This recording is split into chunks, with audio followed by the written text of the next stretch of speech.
Hello everyone, आज हम कुछ मल्टीपल चॉइस क्वेश्चन डिस्कस करेंगे फोर्स एंड प्रेशर चैप्टर के। Your first question is force due to charge particles is known as muscular force, magnetic force, electrostatic force और gravitational force. It is charge particle की वजह से जो force arise होता है उसको क्या बोलते हैं हम? That is your electrostatic force. Yes, option C is correct. Yes. Next, which of the following force is a contact force? जो दिया गया है उनमें से कौन एक contact force है? Option given are force of gravity, force of friction, magnetic force, electrostatic force. हमको पता है force of gravity, magnetic force and electrostatic force ये सब नॉन कॉन्टैक्ट फोर्स है। So option B is your correct answer, that is force of friction is a contact force. Next option your question number 3, type of force where only attraction is found, electrostatic force, magnetic force, gravitational force, both A and B. only attraction found कौन सी force में हमेशा attraction ही होता है? Electrostatic force no, जबकि हमारा charge similar charge होता है या पॉजिटिव पॉजिटिव या नेगेटिव नेगेटिव तो क्या होता है उसमें रिपल्सन होता है। सिमिलर इन मैग्नेटिक फोर्स जब साउथ पोल या साउथ पोल नॉर्थ पोल यानी सिमिलर सेम पोल तब रिपल्सन होता है। तो always attraction, that is your gravitational force. Option C is correct answer. Next, question number 4. The wear and tear in the machine part is due to electrostatic force, muscular force, frictional force, gravitational force. It is due to frictional force. Option C. We have observed that water from the leaking pipe forms fountains.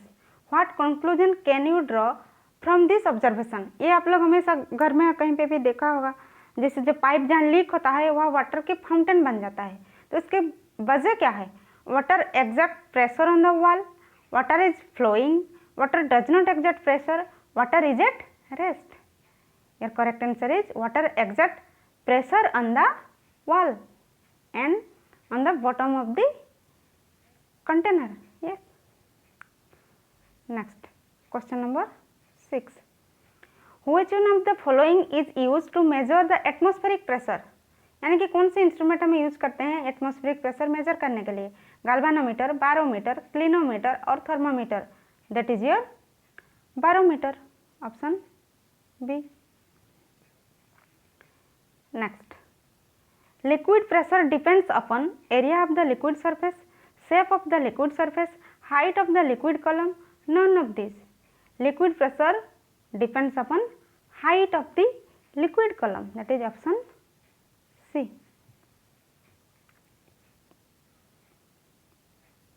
A fish is swimming upward at an angle 30 degree with the horizontal.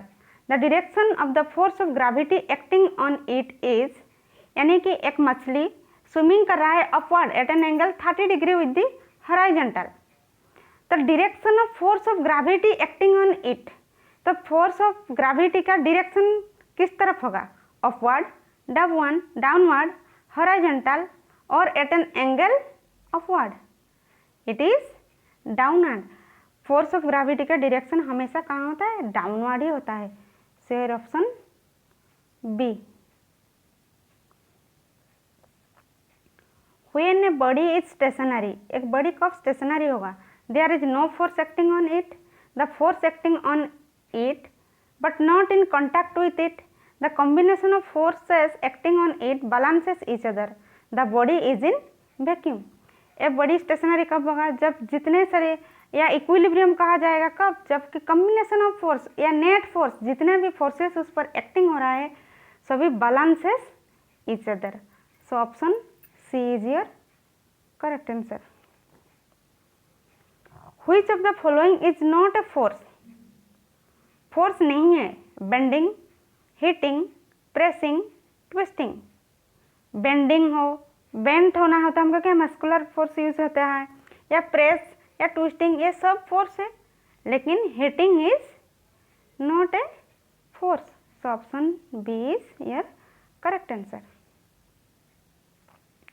Next question. In what way are force and acceleration related?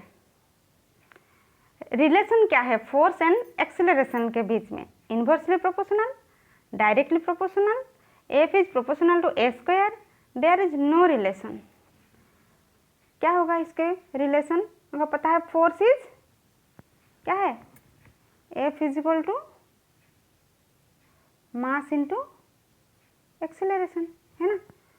So for constant mass, अगर मास को fix किया जाए तो क्या होगा, F is यानी force is directly proportional to acceleration. अगर acceleration बढ़ेगा तो फोर्स भी बढ़ेगा, और एक्सीलरेशन डिक्रीज होगा तो फोर्स भी डिक्रीज होगा. That is your option B is directly proportional. Force is directly proportional to acceleration. It is easier to swim in sea water than in river water because sea water is more dense than river water. Sea water has waves. Sea has large quantity of water. None of this. ये easy होता है swim करने के लिए, तैरना कहाँ, sea में, in comparison to river, because sea water is more dense than river water. इसका density ज़्यादा होता है. So option A is correct. Which of the following is an example of a non-contact force? Muscular force, frictional force, magnetic force, none of this. Muscular force and frictional force क्या है, contact force है. So option C, that is magnetic force is a non-contact force. If the force on the surface is doubled and area is reduced to half, pressure will dash. यानी कि एक बड़ी पर जितना भी फोर्स है उसका डबल किया जाएगा, and area is reduce to half, and जो सरफेस एरिया ऑफ कांटेक्ट उसको आधा कर दिया जाएगा, तो प्रेशर में क्या फर्क आएगा. सपोज हमको क्या पता है, that is here pressure is equal to क्या है, pressure is equal to force पर एरिया और फोर्स बाय एरिया. तो इसमें क्या क्या क्या है, प्रेशर नहीं हो, सपोज उसको प्रेशर पी डैश कर देंगे तो उसको क्या होगा, force on the surface is double, force double हो गया है यानी कि 2F है ना, and area is half, that is A/2, half किया गया है ना एरिया को. तो ये क्या हो जाएगा, ये डिनोमिनेटर ऊपर, तो ये क्या हो जाएगा 4F बाई, समझ में. देखो फोर्स क्या डबल हो गया 2F, एंड एरिया रिड्यूस कर दिया half, that is half of A/2. तो क्या हो गया 4F/A, that is P dash is equal to 4P, that is 4 times हो गया इनिशियल प्रेशर का. Okay, so becomes 4 times. Option C is correct. Next question number 15. During dry weather, while combing hair, sometimes we experience hair flying apart. The force responsible for this is force of gravity, electrostatic force, force of muscle या muscular force और magnetic force. ये ज़्यादातर winter season में काफ़ी आप सभी लोगों ने भी महसूस किए होंगे, जब हम कम करते हैं क्या होता है, हेयर फ्लाइंग अपॉर्ट होता है. It is due to your electrostatic force. Option B is correct. Okay, ये था some multiple choice questions of force and pressure. Okay, thank you.